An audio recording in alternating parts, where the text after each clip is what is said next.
Baik. Jadi saya ulangi lagi. Jadi untuk perkuliahan ini, untuk kelas 5G terutama, kalau untuk kelas yang lain mungkin eh, ada yang juga di gazebo, ada yang di ruang kelas.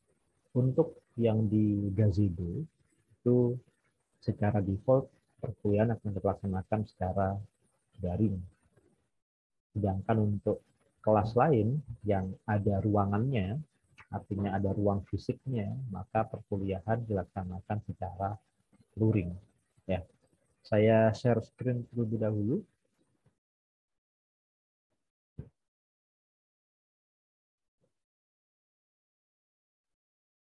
Saya harap eh, layar saya sudah bisa kelihatan ya di layar Anda. Oke, jadi perkuliahan kita, ya, nama perkuliahannya atau nama ininya adalah teori bahasa dan otomata. Bentar, ini saya swap dulu saja.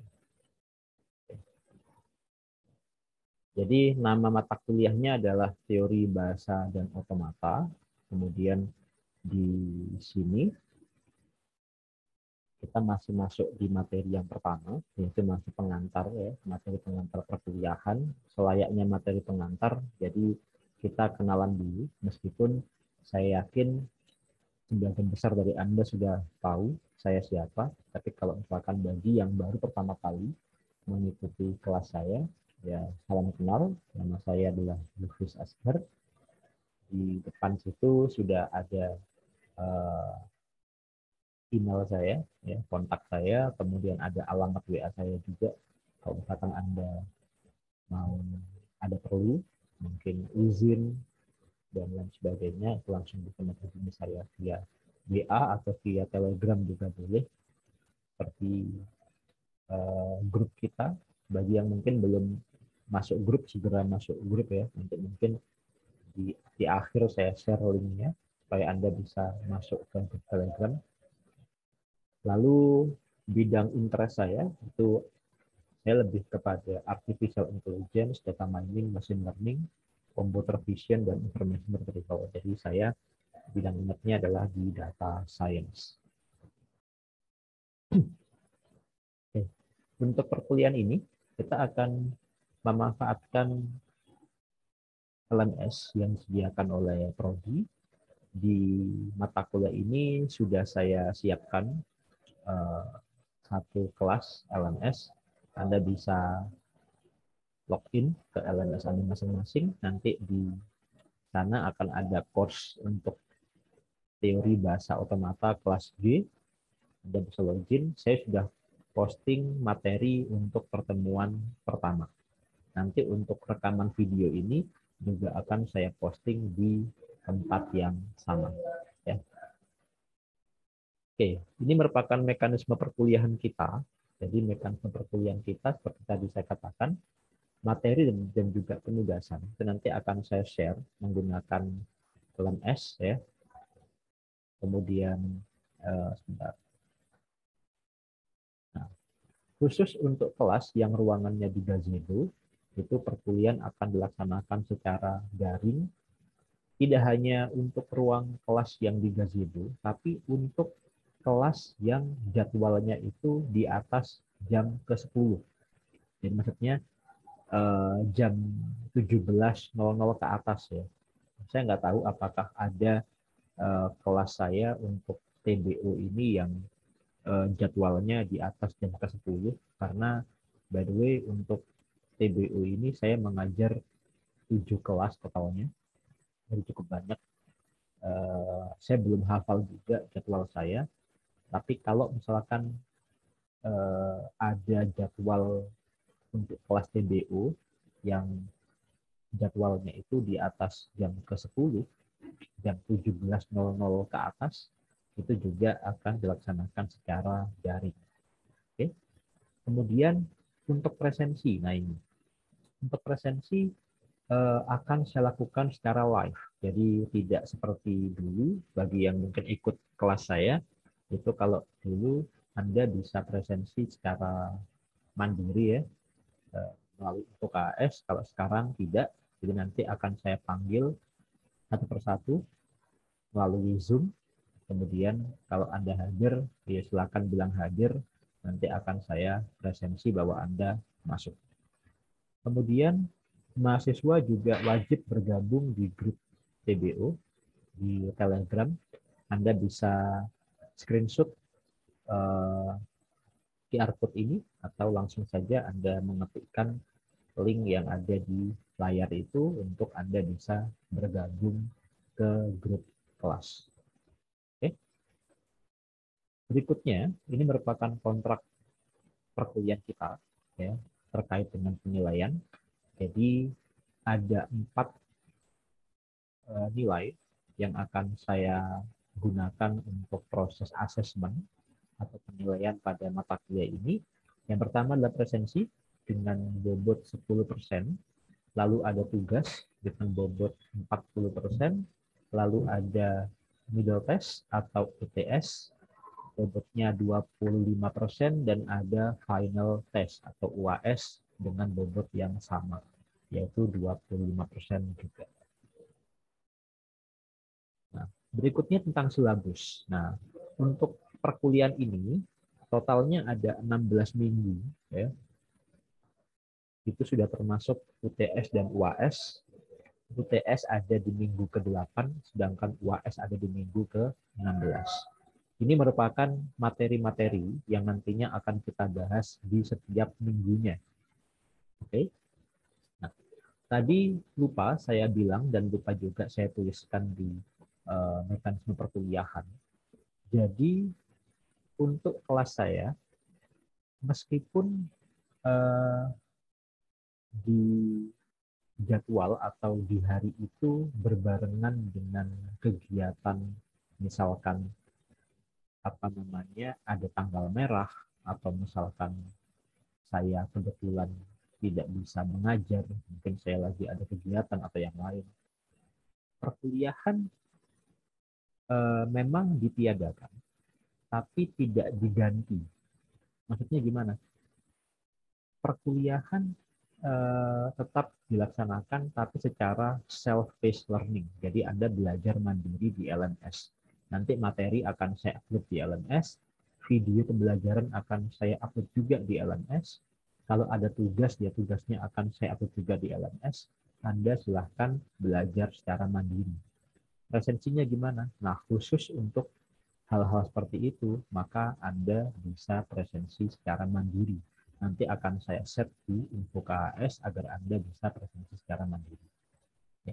Tapi itu jika memang saya berhalangan untuk hadir atau kebetulan tanggal merah atau yang lain. Jadi kita mampatkan waktunya benar-benar 16 pekan atau 16 minggu. Ya, tidak ada pergantian jam perkuliahan hanya gara-gara saya berhalangan masuk atau tanggal merah. Seperti itu mekanisme perkuliahan yang ada di kelas saya. Nah, kalau Anda baca lagi, jadi kembali lagi ke silabus ya. Di sini kalau Anda baca, mungkin Anda masih asing ya dengan terminologi-terminologi yang ada di sini. Bahkan mungkin Anda juga sampai saat ini mungkin masih bingung sebenarnya mata kuliah ini mata kuliah apa yang dipelajari di mata kuliah ini. Gitu.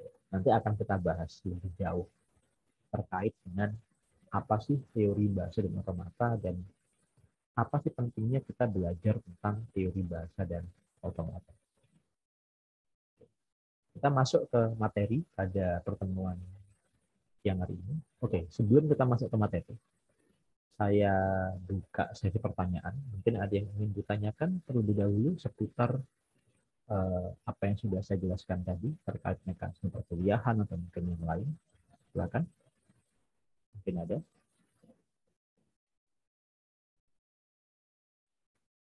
Nggak ada? Mungkin belum ada, Pak. Belum ada. Oke, baik. Oke, kalau misalkan tidak ada yang ditanyakan, kita teruskan dulu ya. Nanti kalau misalkan ada pertanyaan bisa ditanyakan di sesi berikutnya. Oke. Kita masuk ke konsep dasar teori bahasa dan otomata. Pendahuluan. Jadi Anda tahu, karena Anda sudah semester 5 sekarang ya, jadi Anda pastinya udah tahu bahwa bahasa pemrograman itu bisa kita klasifikasikan menjadi 3 tingkat. Ada bahasa tingkat rendah, ada bahasa tingkat menengah, dan ada bahasa tingkat tinggi. Bedanya apa antara tingkat rendah, menengah, dan juga tingkat tinggi? Bahasa tingkat rendah itu contohnya adalah bahasa mesin. Artinya, bahasa tingkat rendah itu sangat mudah dipahami oleh mesin, sebaliknya sangat sulit dipahami oleh manusia. Karena ya kita tahu mesin itu bahasanya bahasa biner, 01, 01, 01 gitu ya. Jadi kalau bahasa mesin ya bahasa yang memang hanya bisa dimengerti oleh mesin. Apakah manusia tidak bisa mengerti? Bisa, tapi butuh effort yang luar biasa. Itu bahasa tingkat rendah. Berikutnya ada bahasa tingkat menengah. Bahasa tingkat menengah itu dia sudah lebih humanis lagi dibandingkan dengan bahasa mesin, meskipun tidak eh, terlalu manusiawi gitu ya. Artinya bahasanya masih bisa dipahami oleh mesin, sudah lebih mudah dipahami oleh manusia, tapi tidak seberapa mudah juga dipelajari. Jadi masih bisa dipahami tapi tidak mudah juga dipelajari. Bahasa-bahasa tingkat menengah biasanya eh, fungsi-fungsinya itu fungsi-fungsi yang sangat sederhana, sangat basic. Contohnya fungsi add, ya, move, read, apalagi load, gitu. Jadi masih yang basic-basic saja. Jadi hanya untuk mengerjakan satu instruksi sederhana, misalkan saya ingin melakukan sorting. Jadi saya punya misalkan 5 bilangan, lalu saya ingin sorting. 5 bilangan itu mulai dari bilangan yang terkecil hingga yang terbesar. Itu kalau saya menggunakan bahasa tingkat menengah, maka ada banyak sekali instruksi-instruksi yang harus saya definisikan agar mesin bisa melakukan perintah sorting tadi. Contoh dari bahasa tingkat menengah ini merupakan bahasa assembly. Nah, bahasa pemrograman yang eksis sekarang, yang seringkali Anda gunakan, entah itu C++, entah itu Java, entah itu Python, atau bahasa pemrograman yang lain gitu ya, itu termasuk ke dalam bahasa tingkat tinggi. Bahasa tingkat tinggi adalah bahasa yang mudah dipelajari oleh manusia. Sebaliknya, mesin ini butuh sesuatu agar dia bisa memahami apa yang diperintahkan oleh manusia. Ya. Di bahasa C++, ketika Anda ingin menampilkan suatu teks ke layar, Anda bisa dengan mudah menggunakan perintah printf. Kalau di Java mungkin pakai system.out.println. Kalau di Python pakai perintah print. Nah, itu kan sebenarnya sudah sangat familiar dengan kita ya. Artinya kalau perintahnya itu untuk mencetak ke layar, maka di situ ada perintah print, perintah cetak. Nah, itu kan sebenarnya bahasa yang ya sehari-hari memang kita gunakan. Jadi bahasa tingkat tinggi itu adalah bahasa yang mudah dipelajari, mudah diimplementasikan, dan mudah dimengerti oleh manusia. Terus hubungannya apa, Pak? Antara kita paham tingkatan bahasa pemrograman dengan teori bahasa dan otomata. Oke, sabar. Kita pelan-pelan sampai ke sana nanti. Oke. Tadi kita udah belajar bahwa ada tingkatan bahasa pemrograman. Ada tingkat rendah, tingkat menengah, tingkat tinggi. Semakin tinggi tingkatannya, semakin mudah dipahami oleh manusia, tapi semakin sulit dipahami oleh komputer. Misalkan manusia bilang, show this image on the monitor. Komputernya bingung, karena komputer tidak paham apa yang dikatakan oleh manusia ini. Nah, Di sini berarti muncul suatu pertanyaan besar.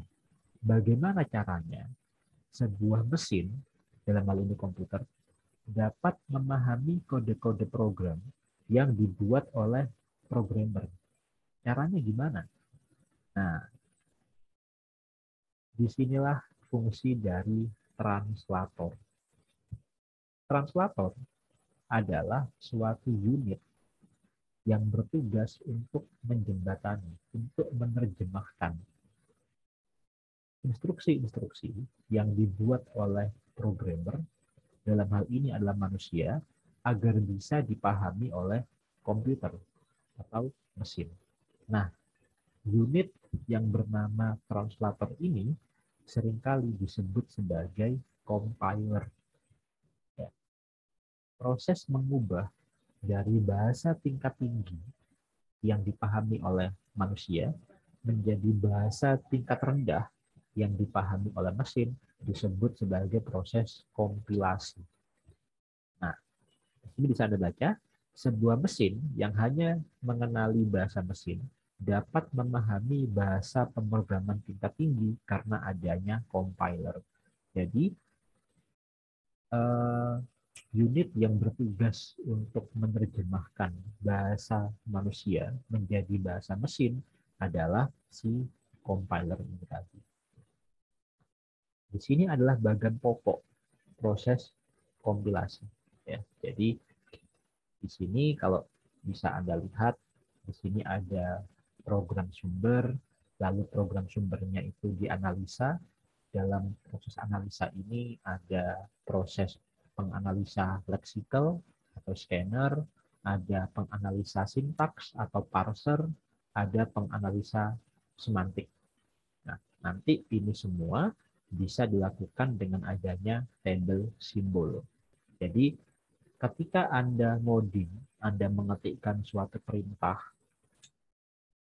entah menggunakan bahasa pemrograman Java atau C# atau Python, sebenarnya ketika kode program itu Anda compile, ini yang dilakukan oleh compiler.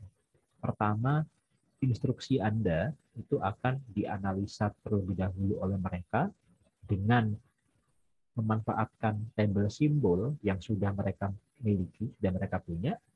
Kemudian nanti mereka akan disintesa, dibentuk kembali menjadi suatu bahasa mesin agar bisa dikenali oleh komputer. Nah,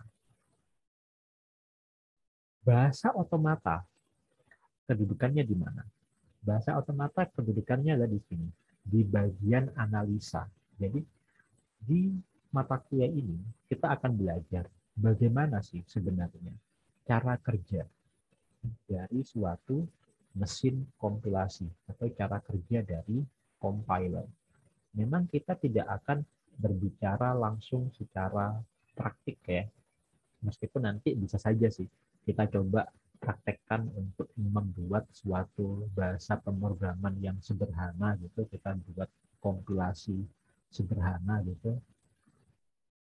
Tapi kita akan bicara atau kita akan belajar lebih detail di bagian teorinya.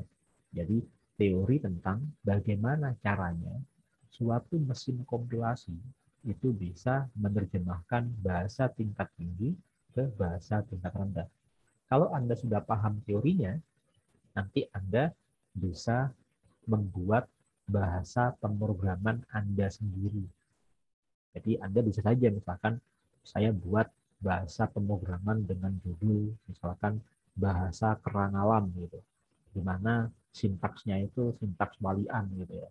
Print F diganti jadi F print atau gimana gitu, bahasa walian itu silakan saja bisa. Tapi Anda harus paham dulu tentang teorinya. Jadi teori bahasa otomata yang dipelajari adalah tentang teori cara kerja dari suatu mesin kompilasi atau compiler. Itu nanti yang akan kita pelajari selama 1 semester ini. Oke? Di sini bisa Anda baca, teori bahasa otomata membahas mengenai bahasa formal atau formal language.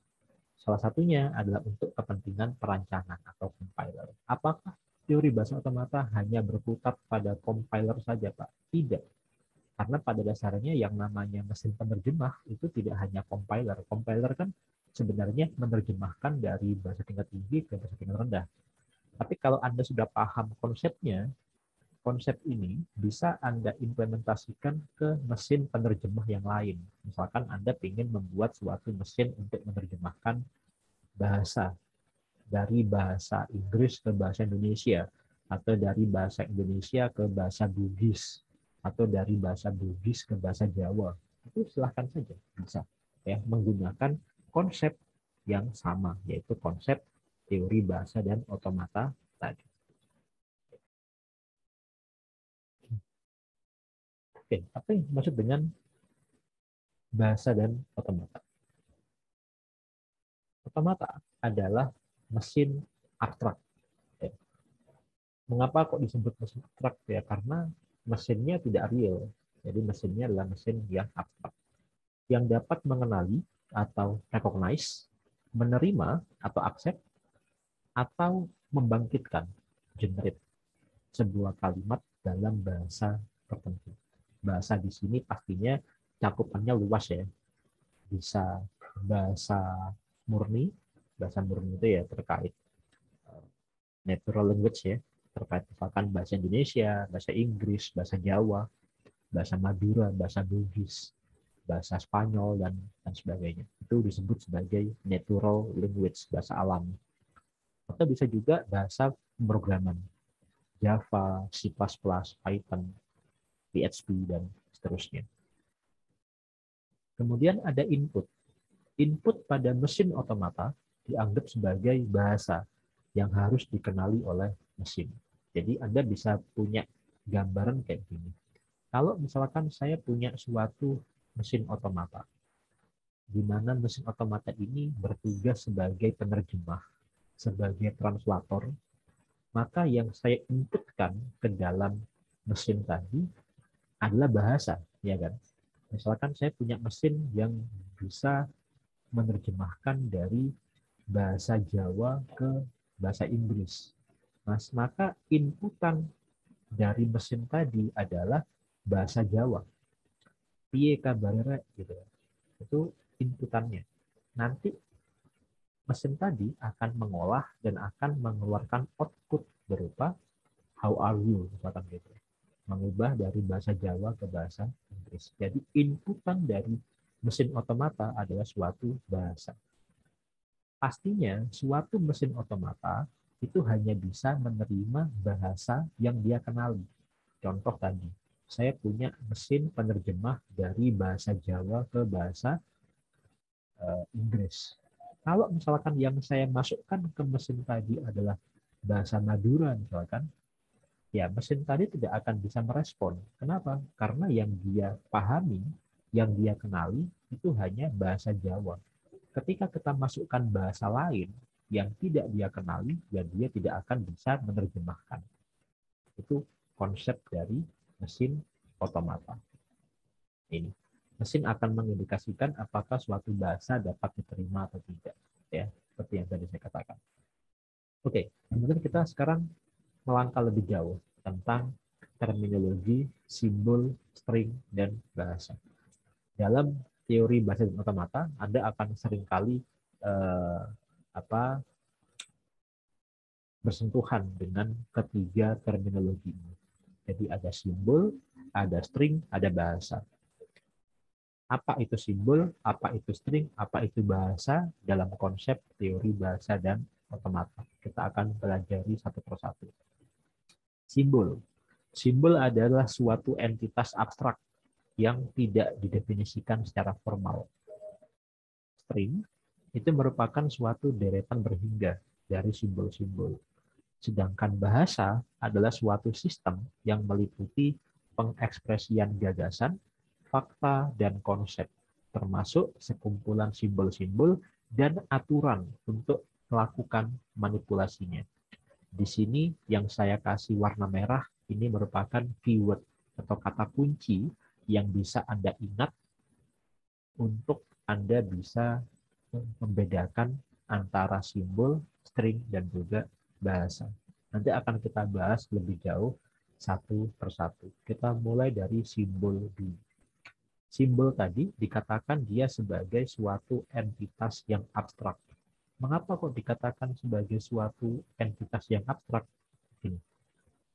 Kalau misalkan saya menyebut kata sapi, kira-kira yang ada di kepala Anda apa? Saya yakin ketika saya menyebut kata sapi, maka yang ada di kepala Anda adalah suatu objek, ya, binatang yang punya kaki 4, penghasil susu, warnanya bisa putih, bisa coklat, bisa belang, dan seterusnya. Ya bentuknya bentuk sapi. Gitu. Tapi bagaimana kalau pertanyaannya saya ubah? Apa yang ada di kepala Anda ketika saya menyebut kata 5? Sebagian dari Anda mungkin membayangkan simbol seperti ini. Sebagian dari Anda mungkin juga membayangkan simbol Romawi dari angka 5 itu tadi. Sebagian dari Anda mungkin membayangkan angka 5 dalam bahasa Arab. Kesemuanya ini adalah simbol dari angka 5.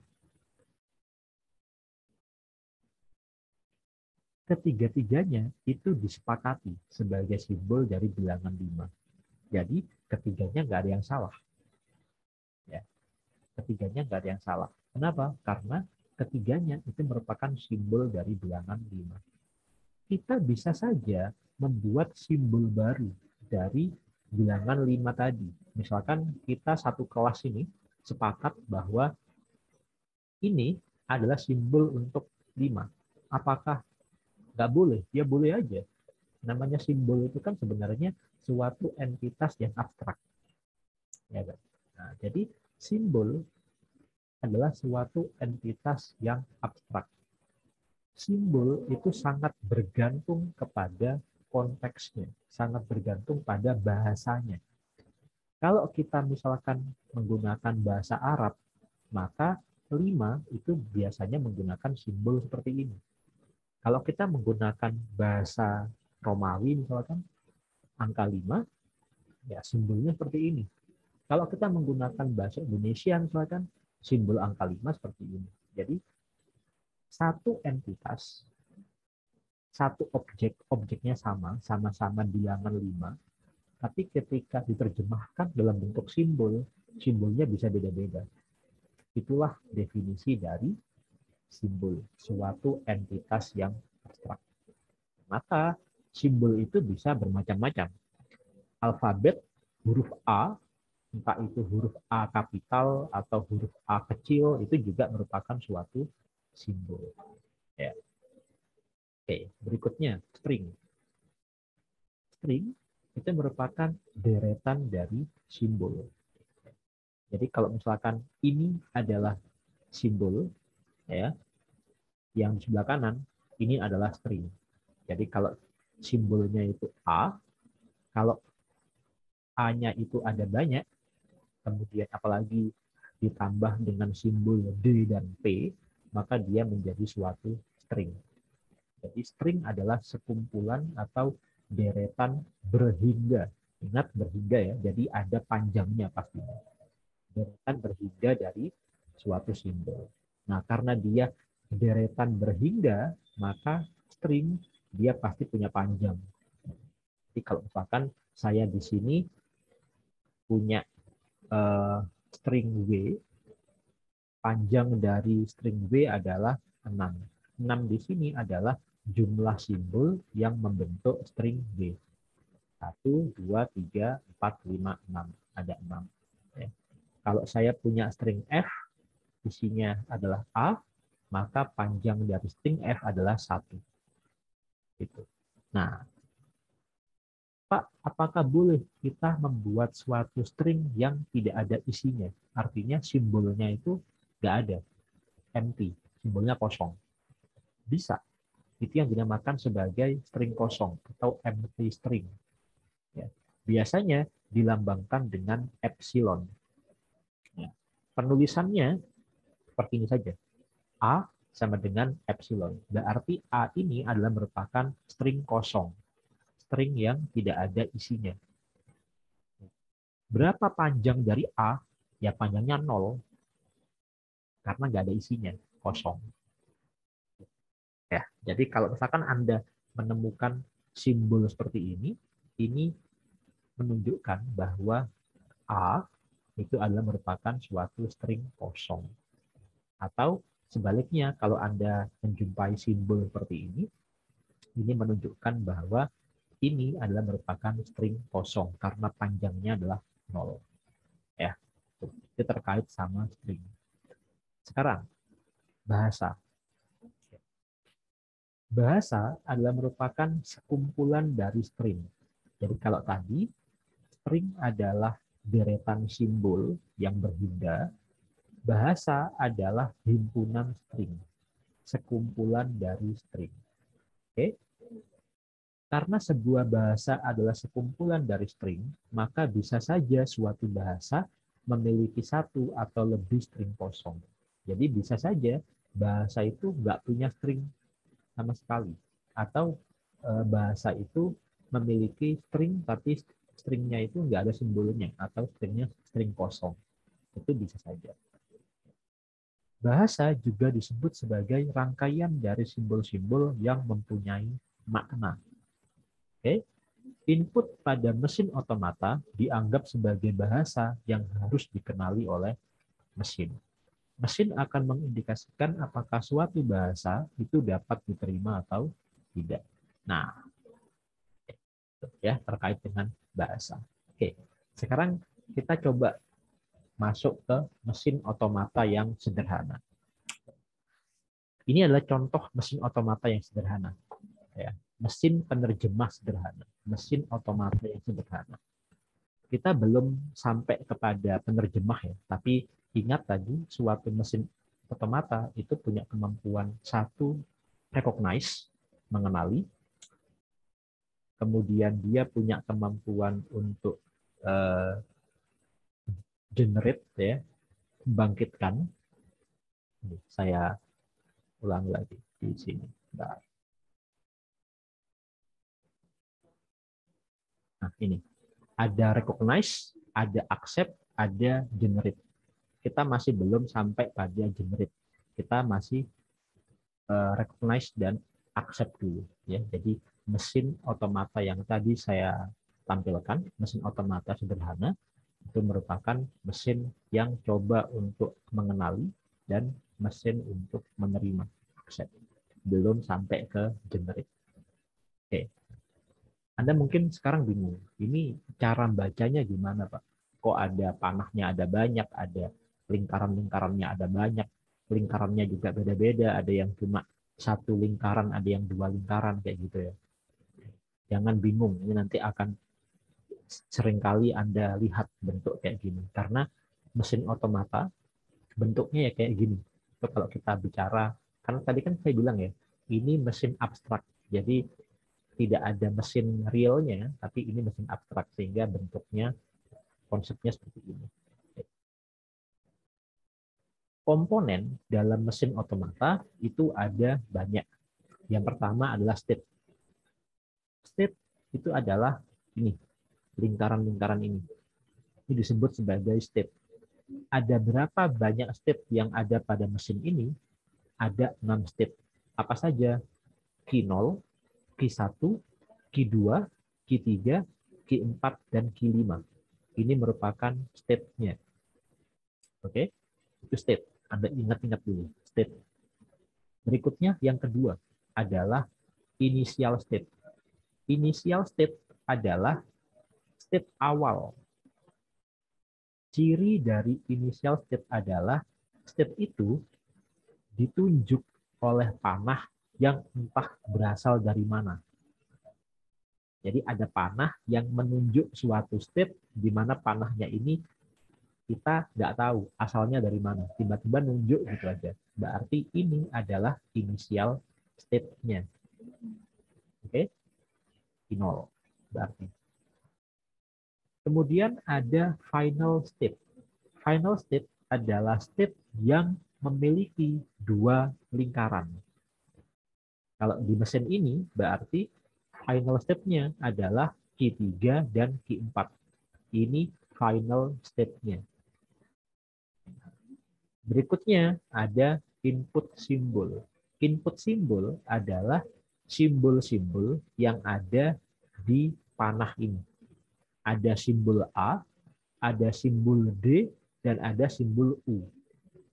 Jadi input simbolnya ada 3. Ada A, ada D, ada U. Oke. Nah, berikutnya. Gimana sih Pak cara kerja dari mesin ini? Mesin ini adalah mesin yang bisa mengenali suatu bahasa. Ya. Gimana cara kerjanya? Misal, tadi kan udah dikatakan bahwa input dalam suatu mesin otomata itu adalah suatu string. Ya. Misalkan saya menginputkan string ada. Ya. Saat saya menginputkan string ada, ya, kita cek dulu. Mulai dari initial state. Initial state-nya kan Q0. Ya. Q0, habis dari Q0 Anda lihat panahnya. Habis dari Q0, dia menggunakan simbol A. Sama kan ya? Sesuai. A. Lalu setelah itu dia masuk ke Q1. Dari Q1, dia kemudian ada panah lagi dengan simbol D. D ada. Apa D juga muncul di sini. Berarti sesuai. Kemudian dia masuk di Q2. Di Q2 itu ada 3 kemungkinan. Simbol berikutnya bisa A, bisa U, bisa D. Di sini simbol yang ketiga kebetulan adalah A. Nah, karena dia A, maka dia akan berhenti di Q3. Karena Q3 ini adalah final state, maka kita mengatakan bahwa string ini dia diterima. Artinya, string ini dikenali sebagai bahasa yang dikenali oleh mesin otomata ini. Jadi, string ini itu dikenali oleh mesin otomata ini. Kenapa? Karena dia berhentinya di final state. Setiap string yang berhenti di final state itu berarti dia akan dikenali, ya, dia akan diaccept, dia direcognize oleh mesin otomata ini. Contoh lain, saya punya string adu. Sama caranya, kita bergeraknya dari Q0, ya, kemudian kita masuk ke sini, ada simbol A, sama, masuk di Q1, di Q1 ada simbol D, sama, masuk di kedua ada simbol U. Nah, sehingga untuk string ini dia juga berhenti di final state. Karena dia berhentinya di final state, maka dia juga diterima. Artinya string ini dikenali oleh mesin otomata ini. Bahasanya dikenali. Bagaimana kalau add? Kalau add dari sini dia A, kemudian D, kemudian D lagi. Dia berhenti di state ini, Q5. Q5 itu dia bukan final state. Ya, lingkarannya hanya satu. Dia bukan final state. Karena dia berhenti di state yang bukan final state, maka string ini ditolak. Mengapa kok ditolak? Karena dia tidak berhenti di final state. Artinya string ini tidak dikenali sebagai bahasa. Jadi mesin otomata tidak bisa mengenali bahasa ini, tidak mengenali kata ini. Jadi ini contoh sederhana mesin yang bisa mengenali kata dalam bahasa Indonesia. Misal, ada, di bahasa Indonesia itu ada. Adu, itu juga ada di KBBI. Ya. Adu pukul, adu ayam, adu domba, itu kan ada. Ya. Kalau add, dia tidak dikenali dalam bahasa Indonesia, karena ini bahasa Inggris. Nah, jadi dia ditolak. Nah, itu contoh mesin otomata sederhana yang bisa mengenali bahasa dari suatu string yang diinputkan. Nah, pada dasarnya cara kerja compiler Anda, cara kerja yang sederhana, itu juga sama seperti ini. Misalkan Anda menggunakan bahasa Java, kemudian Anda mengetikkan suatu perintah dalam bahasa C++, misalkan printf. Di Java, mungkin perintah itu tidak dikenali. Printf ini apa? Gitu ya. Dia tidak dikenali, sehingga dia ditolak. Tapi kalau Anda masukkan sintaks yang dikenali oleh Java, misalkan system.out.println, maka dia bisa dikompilasi, dia bisa dikenali. Itu konsep dari mesin otomata yang sederhana. Nanti kita akan bahas lebih jauh tentang mesin otomata, karena mesin otomata sendiri itu jenisnya ada banyak, ya. Ini hanya mesin otomata yang simple sekali. Jadi nanti kita akan pelajari lebih lanjut. Tapi mau jenis mesin otomatanya seperti apa, komponen-komponen yang ada di sana itu sama. Dia punya state, dia punya initial state, dia punya final state, dan dia juga punya input simbol yang sama. Oke, itu ya mungkin yang bisa saya sampaikan. Kalau misalkan ada yang ingin ditanyakan, saya persilahkan. Silakan. Mungkin ada?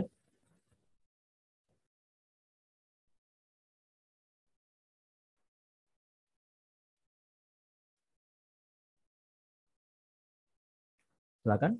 Ini sudah 40 orang ya yang hadir. Oke, Haider, raise hand. Mungkin ada yang tanyakan? Oke, Pak, izin bertanya, Pak. Silakan. Untuk final state tadi itu kan bahasa yang dikenali oleh mesin ya, Pak ya. Jadi final state-nya itu kita yang menginisialisasi final state-nya atau mesin yang kayak mesin sendiri yang menentukan, oh ini harusnya final state gitu, Pak. Atau gimana? Mesin itu yang merancang itu kan kita. Jadi sebenarnya kita yang menentukan final state-nya di mana. Jadi mesin otomata itu dia hanya akan mengenali bahasa sesuai dengan mesin yang kita rancang. Jadi udah bisa punya bayangan ya, nanti kira-kira soal ujian atau soal UTS-nya kayak gimana. Jadi mungkin UTS-nya adalah saya minta untuk merancang suatu mesin otomata yang ketika saya masukkan string seperti ini, dia akan diterima. Tapi kalau saya masukkan string seperti ini, dia akan ditolak. Nah, kira-kira bentuk mesin otomatanya kayak gimana? Nah, itu contoh kira-kira nanti soal UTS-nya seperti itu. Jadi yang merancang mesin otomatanya itu kita sendiri. Jadi ini emang sedikit main logika. Jadi kita merancang mesin otomata yang bisa menerima input string yang memang kita harapkan inputnya seperti itu, dan dia akan menolak input string yang lain. Begitu. Apakah menjawab? Menjawab, Pak. Terima kasih, Pak. Ya, sama-sama. Oke, ada lagi mungkin yang lain? Oke, sambil menunggu, mungkin ada yang bertanya. Saya presensi dulu ya. Sebentar. Kais Gibran, apakah ada? Kalau ada, tolong bilang ada. Ada Pak, ada Pak. Ada ya, baik. Abuzar Al-Ghifari? Nggak ada? Ada, Pak. Ada Abuzar, oke. Gilang Saladin Ilmi? Hadir, Pak. Oke. Robi Filian? Robi Filian? Nggak ada, oke. Indah Ardia Cahyani? Hadir Pak. Oke. Ivan Rifki Pratiwi? Hadir, Pak. Oke. Hariansyah? Hariansyah ada? Nggak ada ya. Hadir Pak. Hariansyah ada, oke. Rizal Dwi Koryadi? Rizal Dwi Koryadi? Hadir, Pak. Oke. Raras Maudi Pratiwi? Hadir, Pak. Oke. Namirah Rahmah? Hadir, Pak. Elena Pocut? Hadir, Pak. Leta Anindya? Hadir, Pak. Irham Bagus. Hadir, Pak. Ulul Fikri. Ulul Fikri. Nggak ada. Oke. Andi Muhfaiz. Hadir, Pak. Oke. Rigan Taufik. Hadir, Pak. Agnes Ayu. Agnes Ayu Maharini. Hadir, Pak. Oke. Davi Afifuddin. Davi Afifuddin. Hadir, Pak. Hadir. Oke. Devi Aprilia Dinanti. Hadir, Pak. Oke. Elisa Ramadanti. Hadir, Pak. Oke. Dela Ananda. Hadir, Pak. Oke. Niko Aditya Rahayu. Hadir, Pak. Oke. Nadia Nur Oktaviani. Hadir, Pak. Oke. Ismail Wahyu Fadilah. Ismail Wahyu. Nggak ada ya. Oke. Wahyu Rizky. Hadir. Oke. Zaidan Halim. Hadir, Pak. Oke. Muhammad Nurdin. Hadir, Pak. Oke. Dedi Setiawan. Hadir, Pak. Muhammad Sahal Mahfud. Hadir, Pak. Angga Fadil Maulana. Angga Fadil ada? Nggak ada. Oke. Hadir. Angga Hadir. Fadil ada ya? Oke, Ada, Pak. baik. Muhammad Akmal Riyandi. Hadir, Pak. Oke. Riza Herdiansyah. Hadir, Pak. Oke. Muhammad Fijar. Hadir, Pak. Afgani Ahmad. Hadir, Pak. Gilang Dwi Darmawan. Hadir, Pak. Hafiz Afizal Hilmi. Hadir, Pak. Raihan Alizar Sulaiman. Hadir, Pak. Wisnu Putra Kurniawan. Wisnu Putra. Apakah hadir? Hadir. Hadir, oke. Muhammad Julian Alfaris. Muhammad Julian Alfaris. Nggak ada. Oke. Pratama Putra Prayogi. Hadir, Pak. Oke. Marco Sahin Mustafa. Hadir, Pak. Khalilul Rohman. Hadir. Satrio Murdolaras. Hadir, Pak. Redo Ramadan Pratama. Hadir, Pak. Oke. Ahmad Haidar. Ada tadi Hadir, ya? Bapak. Oke. Ada yang belum saya panggil? Semua ya? Baik. Oke, saya kira itu mungkin ya yang bisa saya sampaikan. Nanti untuk video rekamannya ini akan saya share di LMS sehingga Anda bisa menontonnya kembali sewaktu-waktu. Saya cukupkan sampai di sini. Kurang lebihnya saya mohon maaf. Insya Allah kita ketemu lagi di minggu depan. Terima kasih dan Assalamualaikum warahmatullahi wabarakatuh. Waalaikumsalam.